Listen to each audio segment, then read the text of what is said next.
Hello friends, आपण शिकतोय chapter surface chemistry adsorption and colloids आणि लेक्चर नंबर आहे 13 आणि आजचा जो आपला टॉपिक आहे तो आहे जनरल कॅरेक्टरिस्टिक्स ऑफ कॅटलिस्ट. कॅटलिस्टच्या जनरल कॅरेक्टरिस्टिक्स आपण या ठिकाणी लक्षामध्ये घेणार आहोत. सगळ्यात पहिला मुद्दा कॅटलिस्टचा की catalyst increases the rate of the chemical reaction. जर का एखादी रिॲक्शन आपण in the absence of catalyst केली तर ती रिॲक्शन स्लो झाल्याचं दिसून येतं आणि तीच रिॲक्शन जर का in the presence of catalyst केली तर ती रिॲक्शन वेगाने झाल्याचं आपल्याला दिसून येतं. उदाहरणार्थ समजा KClO3 याचं डिकम्पोजिशन जर का आपण केलं बाय हिटिंग तर आपल्याला KCl आणि O2 असे आपल्याला प्रॉडक्ट्स मिळत असतात. पण ही रिॲक्शन जस्ट बाय हिटिंग आपण केली तर ती रिॲक्शन स्लो झाल्याचं आपल्याला दिसतं.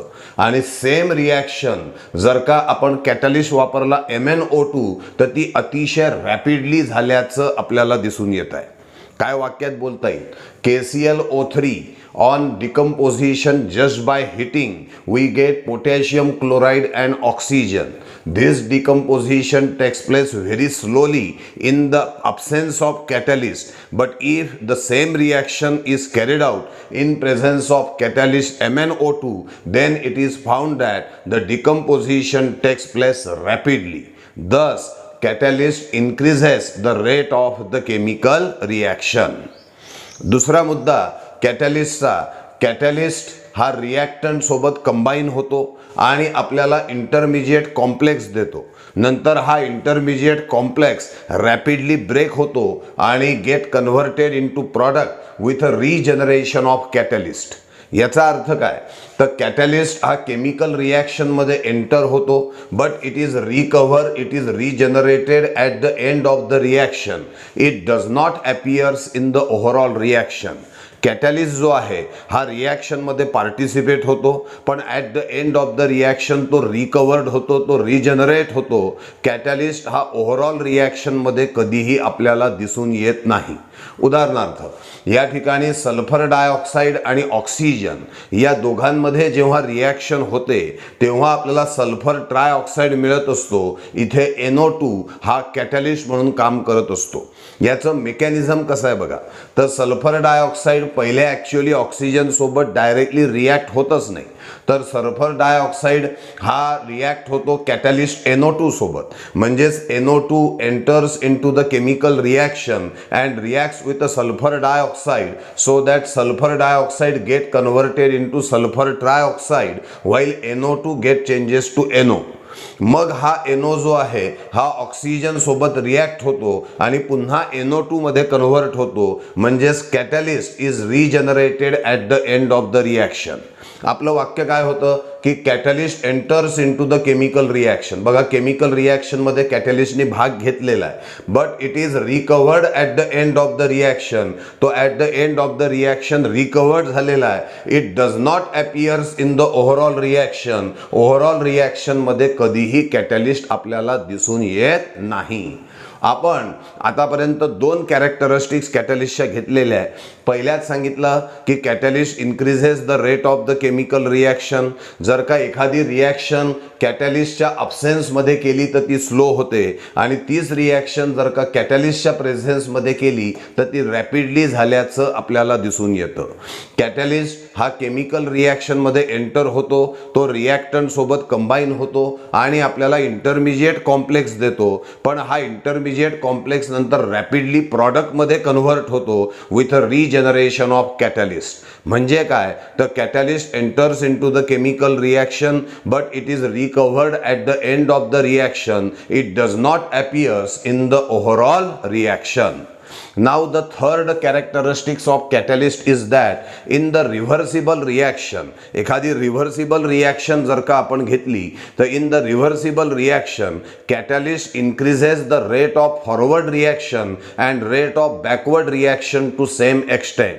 जेवढ्या वेगाने तो फॉरवर्ड रिॲक्शन करेल तेवढ्याच वेगाने तो बॅकवर्ड रिॲक्शन पण करणार. म्हणजे रेट ऑफ फॉरवर्ड रिॲक्शन कॅटलिस्टमुळे जेवढा वाढला असेल तर rate of backward reaction reaction सुद्धा तेवढ्याच प्रमाणात वाढल्याचं दिसून येतं. Catalyst does not affect the position of equilibrium, catalyst does not affect the equilibrium constant as well as the catalyst does not changes the energy of reactant and product. म्हणजे काय तर reactant आणि प्रॉडक्टची एनर्जी ही अनकॅटलाइज रिॲक्शनमध्ये जेवढी असेल तेवढीच ती कॅटलाइज रिॲक्शनमध्ये सुद्धा असते.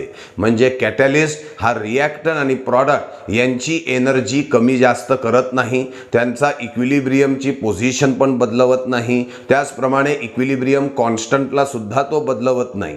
तो रेट ऑफ फॉरवर्ड रिॲक्शन जेवढ्यानी वाढवेल तेवढ्यानीच तो रेट ऑफ बॅकवर्ड रिॲक्शन सुद्धा वाढवतो असं दिसून आलेलं आहे.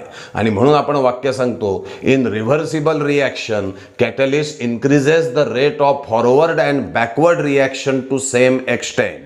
Catalyst does not affect the position of equilibrium, does not affect the equilibrium constant as well as does not affect the energy of product and reactant.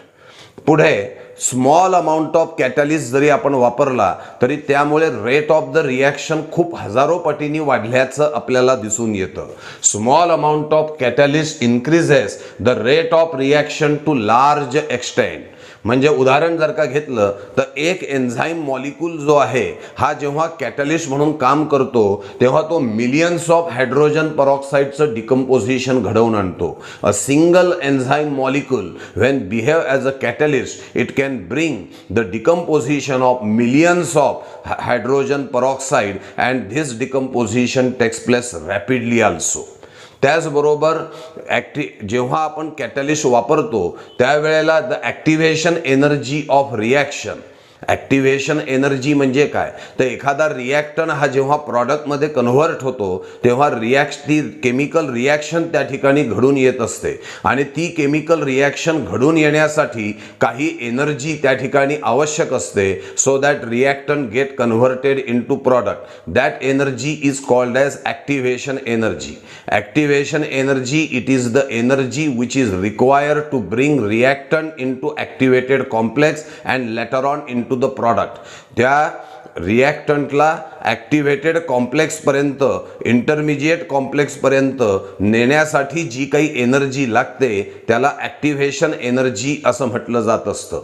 तर ज्या वेळेला आपण केमिकल रिॲक्शन कॅरी आउट करतो त्यावेळेला ती रिॲक्शन जर का in presence of catalyst आपण केली तर ॲक्टिव्हेशन एनर्जी कमी लागते. काय वाक्य आहे? The activation energy of reaction in presence of catalyst is lower than the activation energy of reaction in the absence of catalyst. उदाहरण देऊन सांगतो, हायड्रोजन परऑक्साईडचं डिकम्पोजिशन आपण करणार आहे. In the absence of catalyst हे डिकम्पोजिशन करायचं आपण ठरवलं. ज्या वेळेला हायड्रोजन परऑक्साईडचं decomposition in the absence of catalyst केलं जातं तेव्हा ते स्लो होतं आणि डिकम्पोजिशन करण्यासाठी 76 किलोजूल पर मोल एवढी ॲक्टिव्हेशन एनर्जी त्या ठिकाणी लागत असते. त्याच हायड्रोजन परऑक्साईडचं डिकम्पोजिशन जर का I- आयोडाइड आयन या कॅटलिस्टच्या प्रेझेन्समध्ये जर का तुम्ही केलं तर ते डिकम्पोजिशन 2000 टाइम्स फास्ट होतं, 2000 पट वेगाने होतं आणि ॲक्टिव्हेशन एनर्जी सुद्धा पहिल्यापेक्षा कमी लागते. या ठिकाणी in the absence of catalyst 76 kilojoule per mole एवढी ॲक्टिव्हेशन एनर्जी लागली होती. तर जेव्हा आयोडाइड हा कॅटलिस्ट वापरला जातो त्यावेळेला जस्ट 57 किलोजूल पर मोल एवढ्याच ॲक्टिव्हेशन एनर्जीमध्ये सेम काम झाल्याचं आपल्याला दिसून येतं. ओव्हरऑल सध्या आपण 5 कॅरेक्टरिस्टिक्स कॅटलिस्टचे बघितलेत. वेगाने सांगायचं झालं तर catalyst increases the rate of the chemical reaction, catalyst enters into the chemical reaction and get recovered at the end of the reaction. It does not appears in the overall reaction. पुढे सांगितलंय की reversible रिॲक्शनमध्ये catalyst increases the rate of forward as well as rate of backward reaction to same extent. It does not affect the position of equilibrium, does not affect equilibrium constant as well as does not affect the energies of reactant and product. त्यापुढे सांगितलं small amount of catalyst can increases the rate of the reaction to considerable extent. आणि पुढे सांगितलं the activation energy of a reaction in presence of catalyst is very much less than the activation energy of the same reaction in the absence of catalyst. अजून आपल्याला काही characteristic कॅटलिस्टचे लक्षामध्ये घ्यायचे आहे. Now the 6 characteristics of catalyst is that catalyst can initiate some chemical reaction. म्हणजे काही reactions या in the absence of catalyst होतच नाही. ज्या रिॲक्शन होत नाही त्यासुद्धा घडवून आणण्याचं काम कॅटलिस्ट करू शकतो. म्हणजे काही वेळेला catalyst increases the rate of the chemical reaction. म्हणजे जी रिॲक्शन स्लो होते आहे त्या रिॲक्शनचा स्पीड वाढवण्यासाठी कॅटलिस्ट मदत करतं. तर काही वेळेला दोन रिॲक्टनमध्ये रिॲक्शनच होत नाही ती त्यांच्यामध्ये सुद्धा रिॲक्शन घडवून आणण्याचं काम कॅटलिस्ट करू शकतं. फॉर एक्झाम्पल हायड्रोजन आणि ऑक्सिजन या दोघांना तुम्ही वर्षानुवर्षे एकत्रित जरी ठेवलं तरी त्यांच्यामध्ये कुठलीही रिॲक्शन होणार नाही. पण त्याच हायड्रोजन आणि ऑक्सिजनच्या सोबतीला प्लॅटिनम वायर जर का आपण तिथे ठेवली तर हायड्रोजन आणि ऑक्सिजनमध्ये एक्सप्लोजिव्ह रिॲक्शन आणि तेही क्विक रिॲक्शन झाल्याचं आपल्याला दिसून येतं. म्हणजेच काय तर या दोघांमधली reaction in the absence of catalyst वर्षानुवर्ष होत नाही आणि त्याच दोघांमधली रिॲक्शन अतिशय वेगाने अतिशय एक्सप्लोजिव्हली आणि लगेच झाल्याचं दिसतं जेव्हा आपण तिथे प्लॅटिनम वायरला कॅटलिस्ट म्हणून आणत असतो. आणि म्हणून म्हटलं जातं की catalyst can initiate some chemical reaction. काही रिॲक्शन घडवून आणण्याचं काम सुद्धा कॅटलिस्ट हा करत असतो. त्याचबरोबर काही असे सबस्टन्स असतात की जे कॅटलिस्टची जी ॲक्टिव्हिटी आहे ती कमी करण्याचं काम करतात. त्यांना कॅटॅलिटिक पॉयझन असं म्हटलं जातं. What they are called as catalytic poison. काय डेफिनेशन आहे बघा. The substance which are use to inhibit that is deactivate the catalytic activity are called as catalytic poison. जे कॅटलिस्टचं काम आहे की बॉ रेट ऑफ रिॲक्शन वाढवायची या कामामध्ये जे अडथळा आणण्याचं काम करतात अशा पदार्थांना कॅटॅलिटिक पॉयझन असं म्हणतात. साध्या भाषेत जे कॅटलिस्टचं काम करू देत नाही कॅटलिस्टच्या कामामध्ये अडथळा आणतात त्यांना कॅटॅलिटिक पॉयझन असं म्हटलं जातं. उदाहरणार्थ सल्फर डायऑक्साईड आणि ऑक्सिजन यांच्यामध्ये रिॲक्शन होऊन सल्फर ट्रायऑक्साईड आपल्याला मिळत असतो जेव्हा आपण प्लॅटिनम हा कॅटलिस्ट वापरतो. In the absence of catalyst सुद्धा ही रिॲक्शन होते पण ती रिॲक्शन स्लो असते आणि तेच प्लॅटिनमच्या प्रेझेन्समध्ये ती रिॲक्शन वेगाने झाल्याचं आपल्याला दिसून येतं. पण या रिॲक्शनच्या दरम्यान जर का आपण आर्सेनिकला प्लॅटिनमच्या कॉन्टॅक्टमध्ये आणलं कोणाला आर्सेनिकला तर हा आर्सेनिक प्लॅटिनम सोबत रिॲक्ट होतो आणि प्लॅटिनम आर्सेनाइड तयार करतो. प्लॅटिनम सोबत हा आर्सेनिक रिॲक्ट होतो आणि प्लॅटिनम आर्सेनाइड तयार होतो आणि तो जो प्लॅटिनम आर्सेनाइड आहे तो या ठिकाणी या रिॲक्शनचा वेग उलट कमी करतो. म्हणजेच या ठिकाणी आर्सेनिक जे आहे हे प्लॅटिनमची कॅटॅलिटिक ॲक्टिव्हिटी कमी करण्याचं काम करत आहे. म्हणजेच आर्सेनिकला आपण कॅटॅलिटिक पॉयझन म्हणायला हरकत नाही. काय म्हटलंय जो सबस्टन्स कॅटॅलिस्टची ॲक्टिव्हिटी कमी करण्याचं काम करतो त्याला कॅटॅलिटिक पॉयझन असं म्हटलं जातं.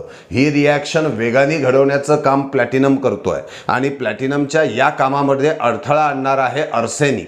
तो आर्सेनिक प्लॅटिनम सोबत रिॲक्ट होऊन जातो आणि प्लॅटिनमची ॲक्टिव्हिटी कॅटॅलिटिक ॲक्टिव्हिटी कमी करतो. म्हणून आर्सेनिकला आपण कॅटॅलिटिक पॉयझन असं या ठिकाणी म्हणणार आहोत. काय म्हटलंय बघा. Here if arsenic is use it reacts with platinum to give platinum arsenide and decreases the catalytic activity of platinum. Thus arsenic acts as a catalytic poison. अशा तऱ्हेने एकंदरीत 7 जनरल कॅरेक्टरिस्टिक्स आपण कॅटॅलिस्टच्या या ठिकाणी बघितलेल्या आहेत. आता अजून एक कन्सेप्ट आपण या ठिकाणी बघणार आहोत ती आहे इनिबिशन ऑर रिटार्डेशन.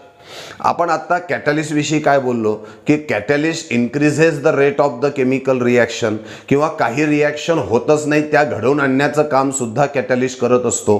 कॅटलिस्ट रिॲक्शनचा वेग वाढवण्याचं काम करत असतो. अशाच वेळेला काही असे पण पदार्थ आहे की जे रिॲक्शनचा वेग कमी करण्याचं काम करतात. कॅटॅलिस्ट हा रिॲक्शनचा वेग वाढवण्याचं काम करतो, तर काही असे पदार्थ आहे की जे रिॲक्शनचा वेग कमी करण्याचं काम करत असतात, त्यांना आपण इनिबिटर असं म्हणत असतो. What they are called as inhibitor. काय डेफिनेशन आहे बघा. The substance which decreases the rate of the chemical reaction is called as inhibitor.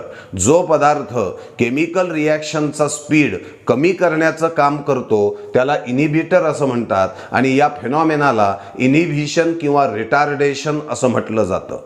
For example, hydrogen परऑक्साईडचं डिकम्पोजिशन होऊन वॉटर आणि ऑक्सिजन मिळत असतो. या डिकम्पोजिशनचा वेग जर का कमी करायचा असेल तर तुम्ही त्या ठिकाणी ही रिॲक्शन डायल्यूट ॲसिड किंवा ग्लिसरॉलच्या प्रेझेन्समध्ये करा. ती रिॲक्शन ते डिकम्पोजिशन अतिशय स्लो झाल्याचं तुम्हाला दिसून येईल.